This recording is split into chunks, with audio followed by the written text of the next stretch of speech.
Sekali lagi menurut saya tidak ada urgensinya, karena yang untung justru PDIP ketika terjadi pertemuan Prabowo dengan Ibu Megawati maupun Pak Jokowi dengan Ibu Megawati. Apapun itu mereka akan mengambil sisi baiknya tetapi akan menjelekkan lawannya. Karena hari ini kondisi PDIP sudah tidak sama dengan saat SBY.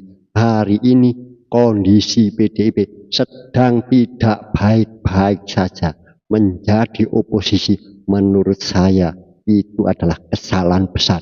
Tetapi silahkan kalau memang mau membuktikan bahwa Anda bisa tahan hidup dalam penderitaan. Jangan nguyai segoro ke hakim MK. Harusnya atribusi dari Ibu Megawati itu lebih lengkap lagi.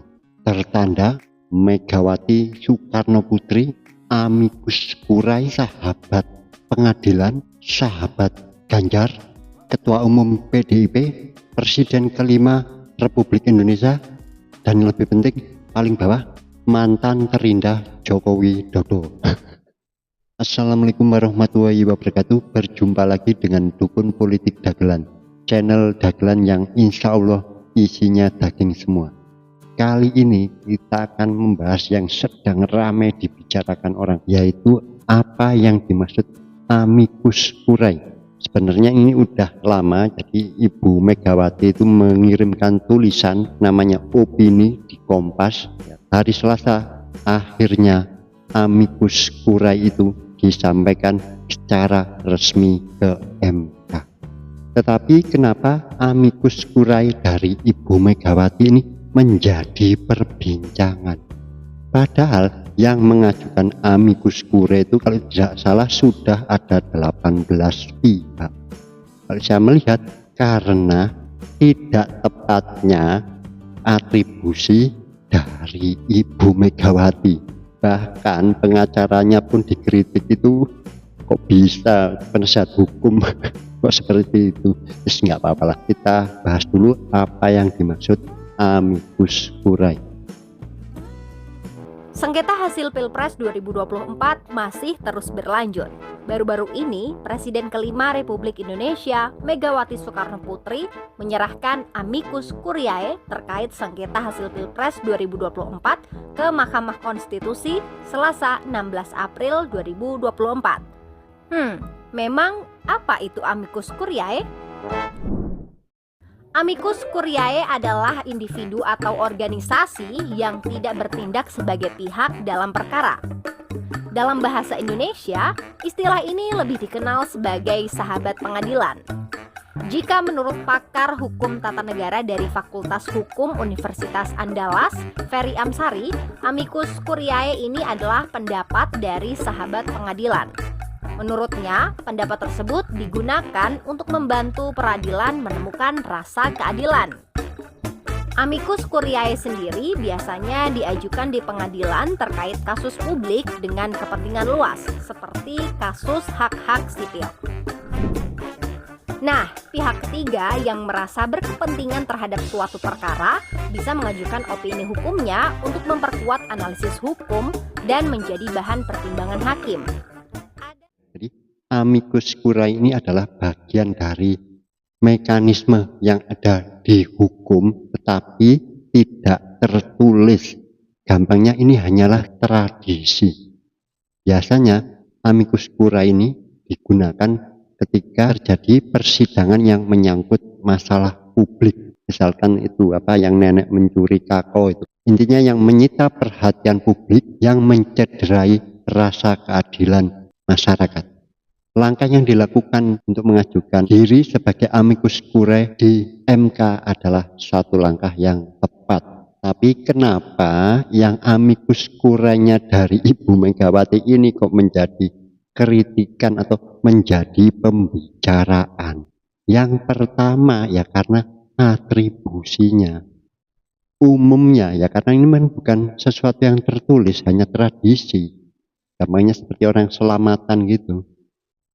Amicus curiae itu diajukan oleh pihak ketiga. yang tidak punya kepentingan langsung atau yang berperkara. Yang jadi masalah, katakanlah Ibu Megawati itu ngirim suratnya tidak langsung ya, tetapi dengan menyebut nama Megawati saja, semua orang pasti tahu bahwa Ibu Megawati adalah Ketua Umum Partai Demokrasi Indonesia Perjuangan yang mengusung atau yang terlibat berperkara di MK. Oke, kita anggap tidak ada masalah. Yang jadi masalah kok malah dipertegas, yaitu dengan mengantar suratnya, surat Ibu Megawati itu diantar oleh Sekjen Mas Hasto dan Ketua DPP Pak Jarod, didampingi Ketua Tim Hukum Ganjar Mahfud yang di MK, yaitu Pak Todung Mulya Lubis. Nah ini kan benar-benar sudah jelas bahwa yang menyampaikan ini amicus curiae-nya ini adalah orang yang berkepentingan, yang terlibat langsung. Ini yang jadi, katakanlah ya, menjadi guyonan gitu loh, diketawain. Ya nggak apa-apa lah, karena pendapat itu kan boleh berbeda. Tetapi mayoritas orang yang berpendapat, kenapa ini menjadi bahan omongan? Ya karena Bu Megawati itu mengajukan diri sebagai amicus curiae, tetapi malah terlihat sebagai orang yang berperkara, yang berkepentingan. Harusnya yang mengajukan itu adalah pihak ketiga. Itu banyak dari elemen akademisi, mahasiswa atau praktisi hukum, pemerhati pemilu yang mengajukan diri sebagai amicus curiae atau sahabat pengadilan. Bahkan saya baca yang terakhir Habib Rizik juga mengajukan. Itu tidak ada masalah. Memang semua berhak mengajukan diri sebagai amicus curiae. Yang kedua, yang jadi masalah, sepertinya Ibu Megawati itu menyampaikan bukti. Ini yang lucu ya, apa? Sidang, kata Pak Yusril, itu kan sudah ditutup. Masa persidangan MK sudah selesai. Minggu ini hanyalah penyampaian yang namanya kesimpulan. Tapi itu juga baru ada saat ini, dulunya tidak ada yang namanya penyampaian kesimpulan. Intinya ruang untuk mengajukan bukti atau saksi itu sudah tertutup untuk menjadikan pertimbangan hakim. Lah dari tulisan Ibu Megawati terkesan ingin menyampaikan bukti, kata Pak Yusril. Lah kenapa tidak disampaikan dulu waktu di persidangan? Misalkan Ibu Megawati hadir saja di sana sebagai ahli. Harusnya itu yang dilakukan, bukan sekarang ini mengajukan diri sebagai sahabat pengadilan, tetapi kata pengamat tepatnya sahabat Ganjar. Lalu kalau mengenai sahabat pengadilan, saya melihatnya ini ucapan Ibu Megawati ini bukan sahabat pengadilan, tapi sahabat Ganjar, gitu. Karena kalau bisa dibilang sahabat Ganjar? Ya, karena sahabat pengadilan itu sebenarnya adalah suara rakyat ya, suara rakyat yang sudah memutuskan untuk memilih Prabowo Gibran menang satu putaran di merata suaranya di semua provinsi ya, dari 36 sampai 38, hanya kalah di Sumatera Barat dan Aceh.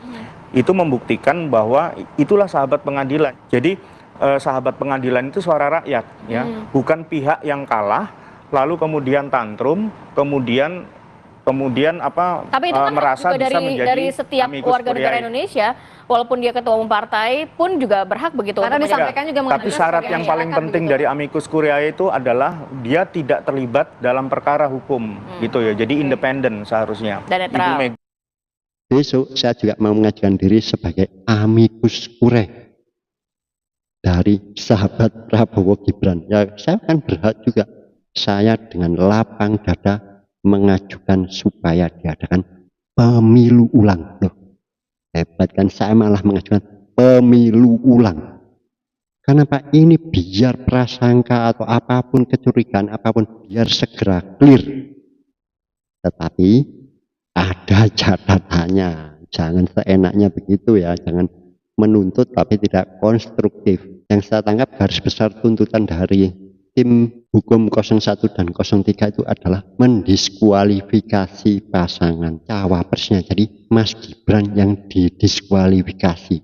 usulan itu kan tidak konstruktif. Bagaimana aplikasinya ketika mengadakan pemilu ulang? Karena itu namanya capres dan cawapres itu kan satu paket.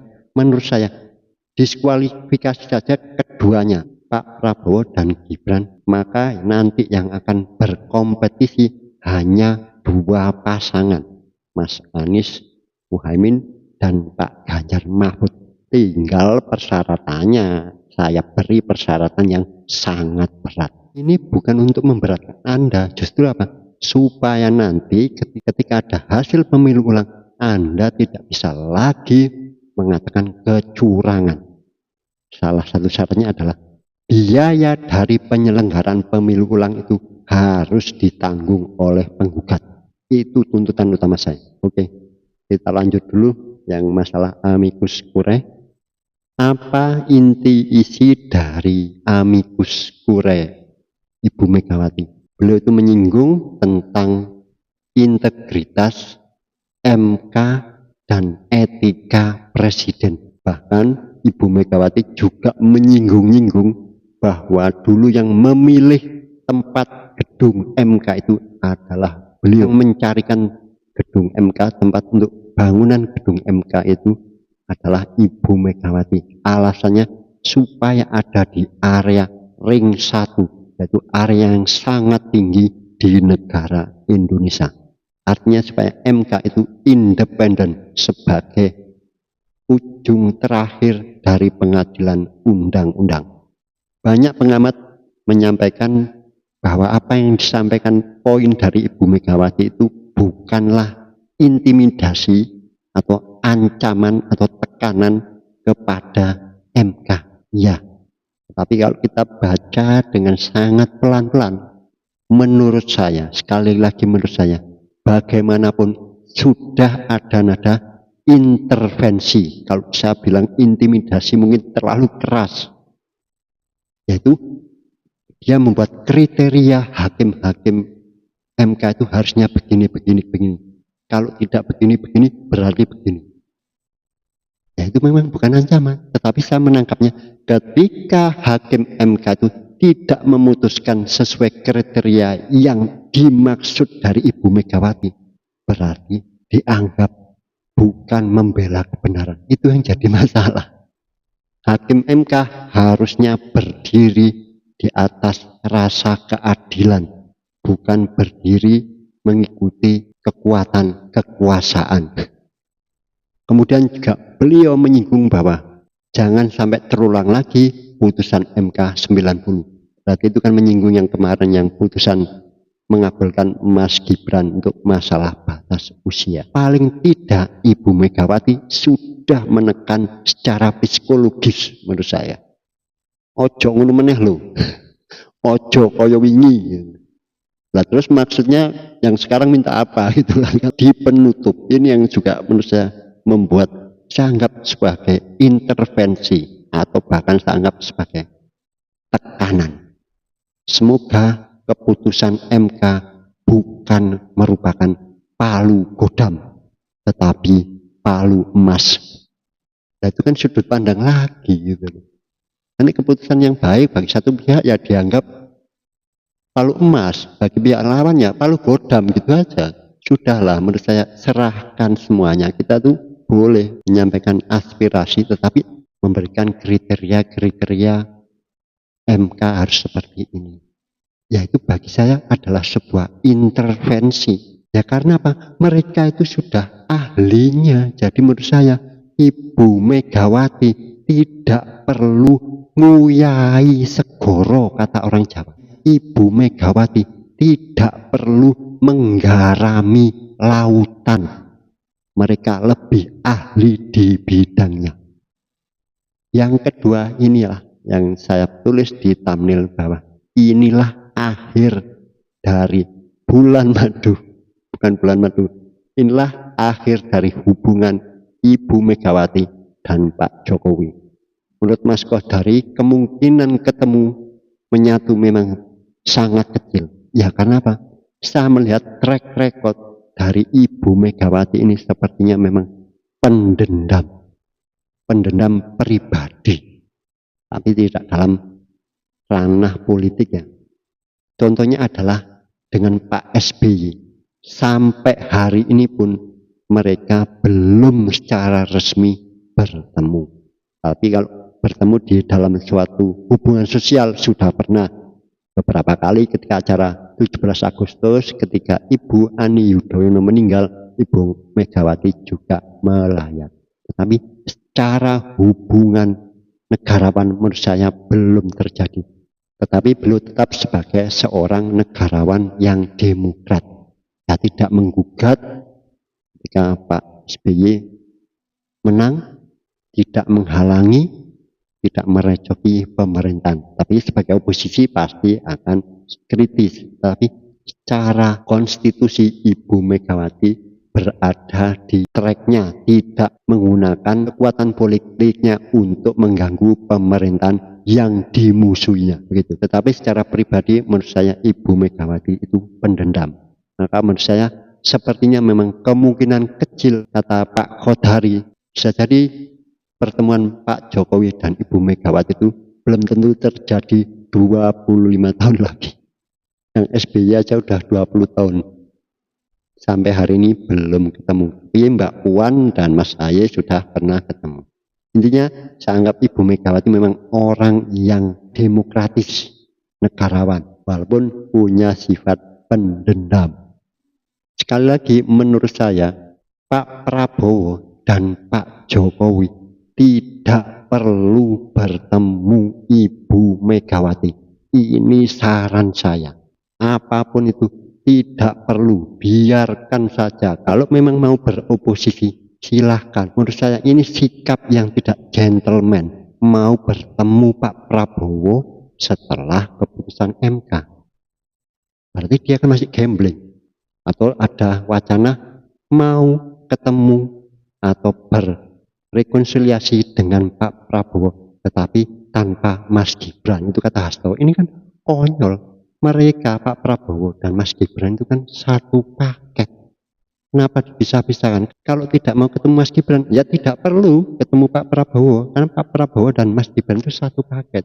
Ini politik memecah belah menurut saya. Nanti ada videonya sendiri tentang statement yang disampaikan Mas Hasto itu sangat bersifat memecah belah. Divide et impera. Sekali lagi menurut saya tidak ada urgensinya. Karena yang untung justru PDIP ketika terjadi pertemuan Prabowo dengan Ibu Megawati maupun Pak Jokowi dengan Ibu Megawati. Apapun itu mereka akan mengambil sisi baiknya tetapi akan menjelekkan lawannya. Sekarang juga nyatakan mau beroposisi atau berkoalisi. Apapun nanti keputusan MK. Itu yang gentle menurut saya. Bukan menunggu keputusan MK. Itu namanya seenaknya sendiri.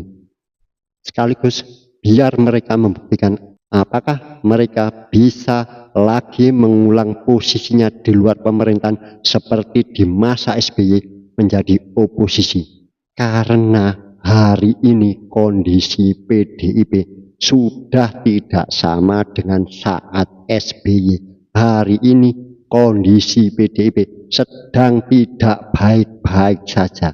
Menjadi oposisi menurut saya itu adalah kesalahan besar.